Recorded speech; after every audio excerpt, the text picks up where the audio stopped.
This weekend our team locked down Britain's infamous Chillingham Castle, digging into 8 centuries of warfare folklore and the chilling claims that these walls still speak. Across 48 hours we captured hours of infrared, REM pod spikes and EVP, evidence we'll share soon. But first, here's a taste from the castle's most feared hotspot, the Edward I room. Can you show me in blood? Could we enter? A single word from the darkness, and we've only just begun. Stay tuned.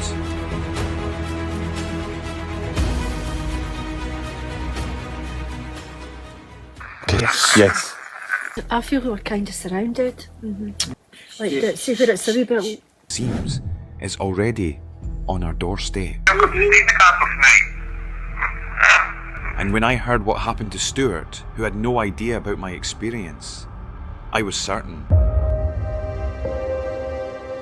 Okay, so I'm down at the gates of Chillingham Castle and I'm getting ready to go along the driveway which has trees on the other side, and it's a place where executions would happen.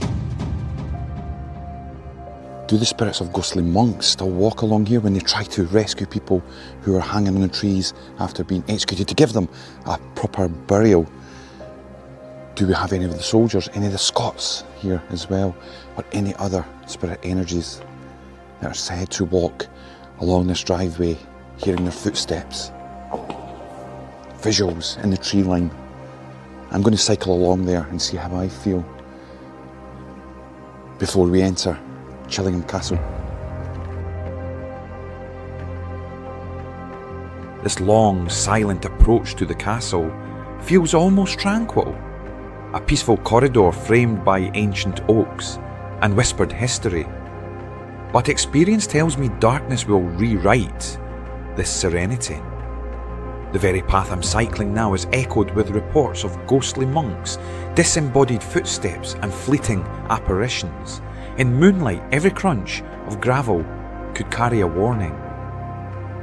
As the wheel spins beneath me, I picture those who once walked this lane in fear, and those who, legend claims, never truly left. It's that thought that draws us back after nightfall, to probe the very spots where, beneath these venerable oaks, lives were violently cut short. Tonight I'll return with a small advance team and a few of our premium club members. Together we'll run a focused session right here, aiming to capture whatever lingers between the trees. Earlier today I walked these woods alone, making sure the ground was clear and the route safe for a night investigation. No hidden routes, no stray wire, nothing that could trip us when the lights go out. All the while I relayed fresh intel to Greg so he could weave it into the wider historical timeline before meeting us later inside the castle. So this is another one of the trees that's felled, and we've got one that's actually standing. So we're going to try stuff here. There was a lot of bones have been found here. A lot of people have died here. And we're in the shadow of Chillingham Castle as well. Almost simultaneously, Stewart feels a low, resonant humming right in his ear. A stark yes echoing an earlier question. Footsteps still orbit. For a few electric minutes, this small clearing becomes the eye of a very active storm. Yeah. That was, Chris said it was like lower, it was like male noises. Chris said it was like lower, it was like male. What was that? Got a hum in my ear. I heard that. I heard that. No way. Aye. It was... It was like, Yeah. Right. There was some just before that when you were talking.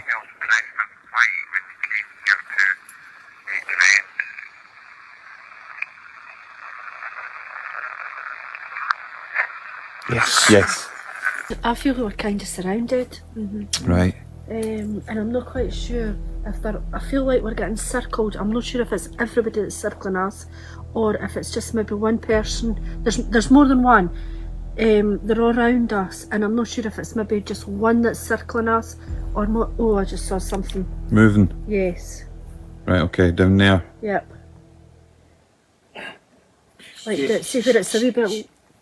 Samantha hears it first, deliberate footsteps circling our position.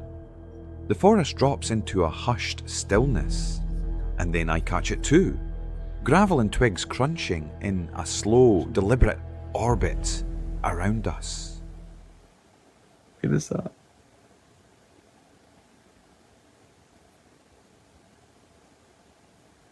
There's actual footsteps. A real person would need a torch to walk through there. Oh, it's so dark they wouldn't be able to. There's somebody walking. That's busted. That's just that. See, that's a wee bit warm there. Mm-hmm. That's where the There's somebody walking. What is that?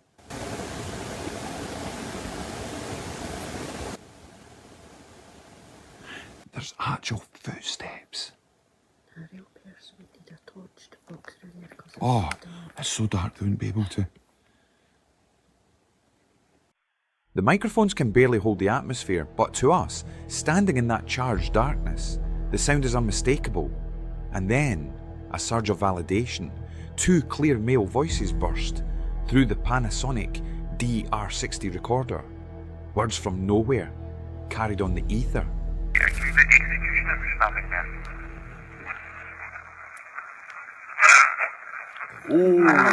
Oh, twice. What was that? What did he say?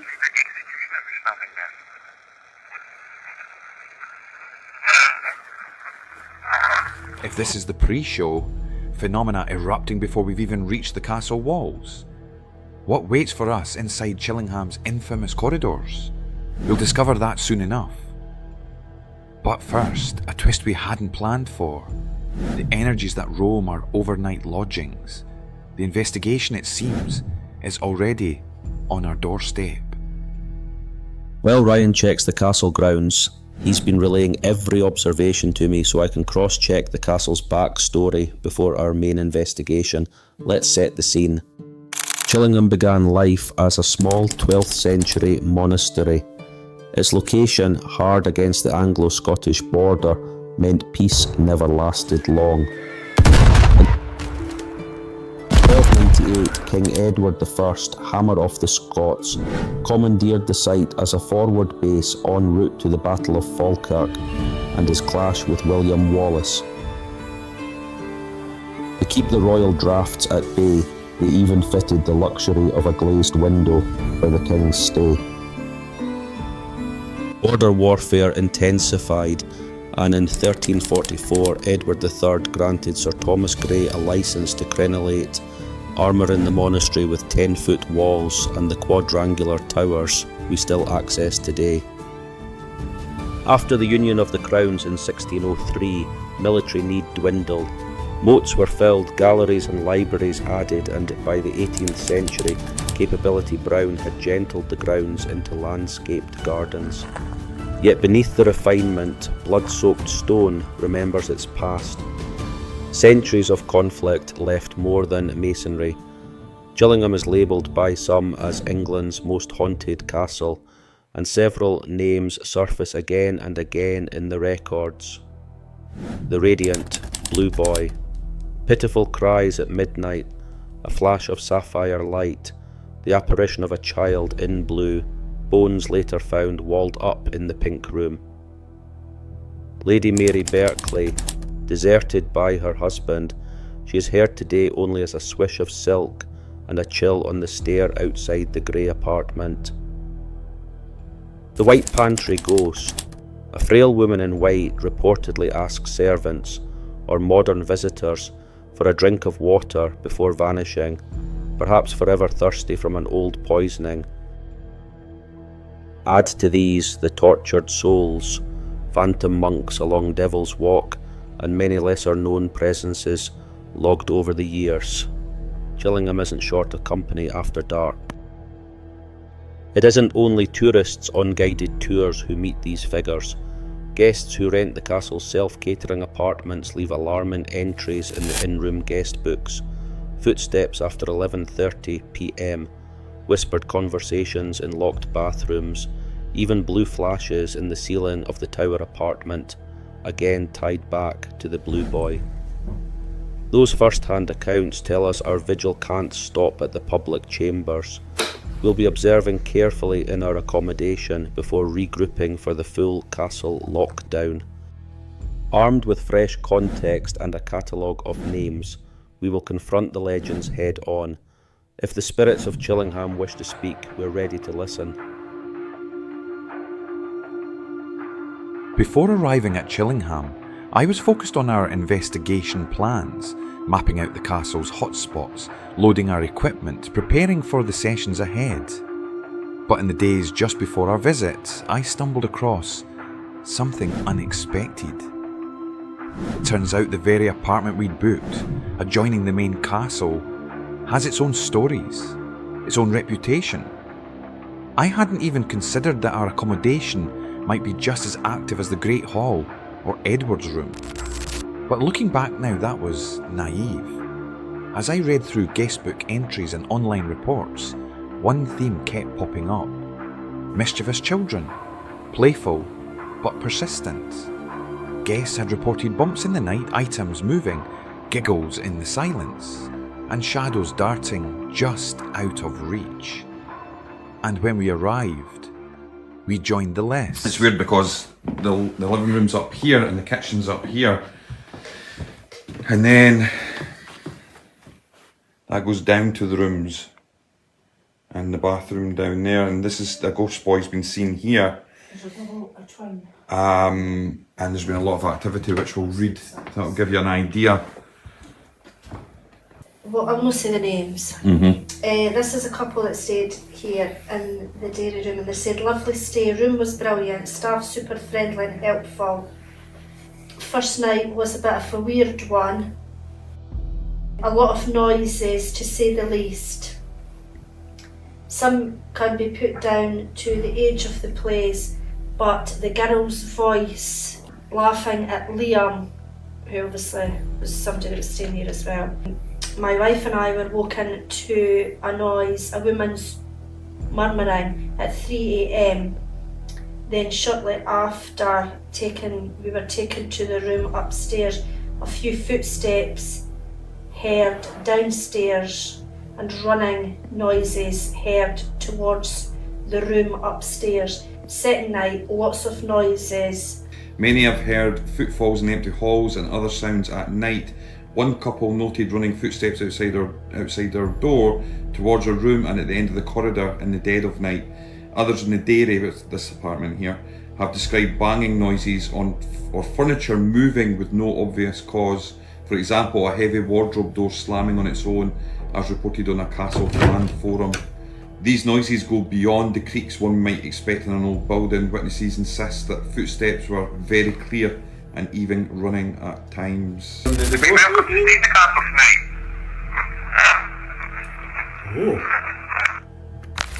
Okay, is anybody in this room with us just now? Who come running in behind you there? Did you hear that? Who come running along the hall? Did you hear something coming along the hall? No, I heard something over there, but I wasn't sure what I thought I heard ch-ch-ch. There's something back there. Oh my god, I heard that! I thought it was footsteps or tapping, but I heard. Yeah. But when night came, and the lights went out, things felt different. I had the room with the infamous wardrobe, the one people say bangs by itself.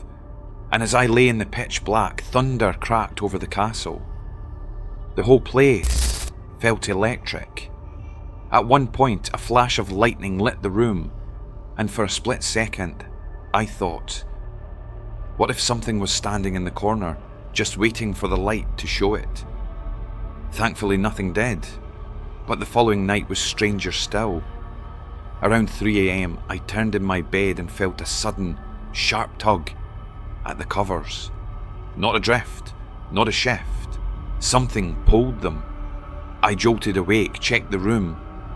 Nothing. I tried to rationalise. Maybe it was just me moving, maybe the covers snagged. But deep down, I knew it wasn't that. And when I heard what happened to Stewart, who had no idea about my experience, I was certain. Woke up during the night to the quilt being placed over me, then felt someone sit on the bed. A weight, and then a hand leaning over me. This wasn't a dream, and it definitely wasn't Samantha. She was fast asleep beside me. That sealed it. We had activity, not just reports, not just stories. Hi Ryan, that's me, just come into the area just now, just checking, see whereabouts you are. I'll meet you at the front door. I need to update you on a few things. This place is crazy. Perfect, I'm about 10 minutes away, so I shall see you there shortly.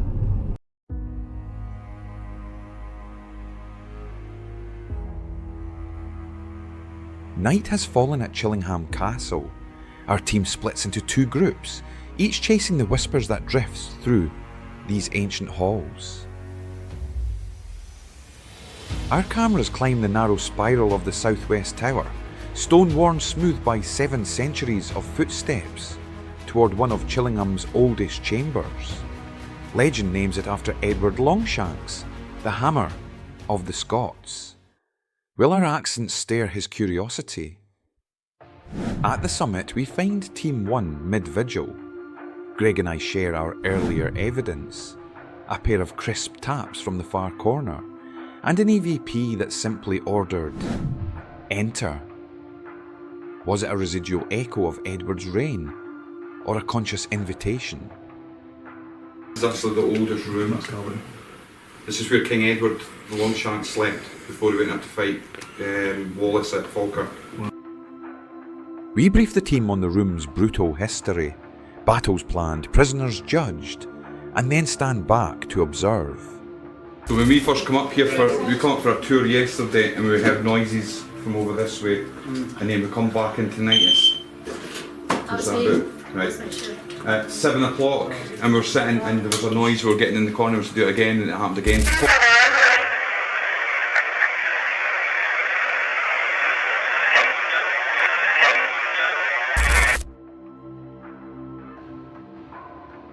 Samantha calls out, "Is there a child here who needs help?" The recorder answers with one small word. Me. A lonely voice. Perhaps one of the lost children said to wander these halls.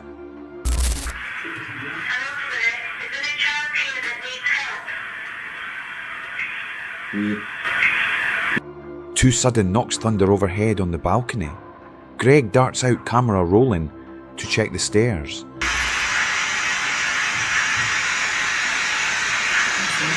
Hear that? That sounded like crying.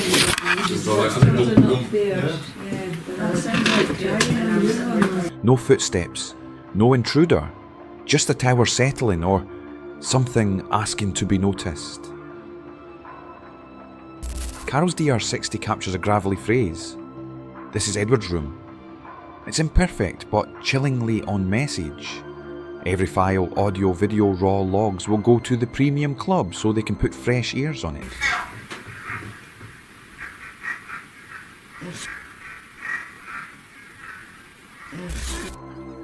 With the tower quieting, we head back down toward the chapel to join Group 2.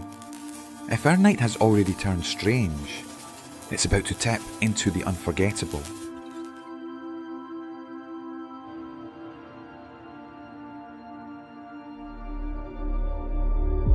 Chapel Vigil. No retakes, just raw experience. Lisa debriefs us on earlier activity. We choose a simple approach, lights out, recorders rolling, voices low, waiting for the chapel to speak first. So just about all of us that were on that side had in the other room. It was like you walked into an area and your arm hairs and your neck hairs were like on end. It's in front of the second fireplace. What room was that? That one there. The Great Hall. Most of us felt it. You could feel it as soon as you walked through it. One of our group stumbled. She swears an unseen force pushed her as she crossed from the Great Hall down to the chapel steps, an invisible hand, or a trick of balance. We mark the time code. Did someone just push me downstairs?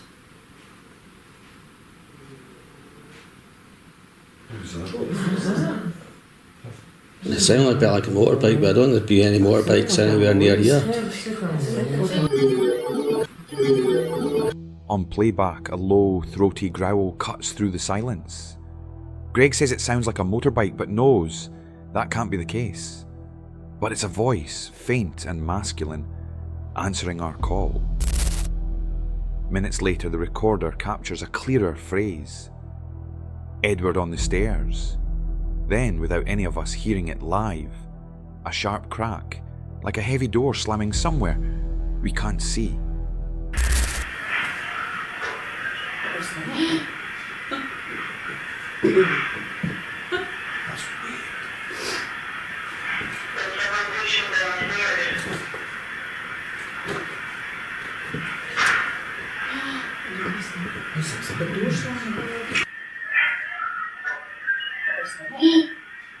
What happens next floors us. A single crisp whistle rings out from the centre of the room, so loud we spin, expecting one of us to be the cause. No one owns it. The chapel has our full attention now. We don't notice in the distance. There's some whistle there. It was like they were playing outside. Did you hear that? You know? I heard a Yeah, I whistle. heard that as well, but I thought it was something. I just thought somebody did that whistle. I thought it was just one of yours. I thought it was one of yours as well. We don't notice in the distance.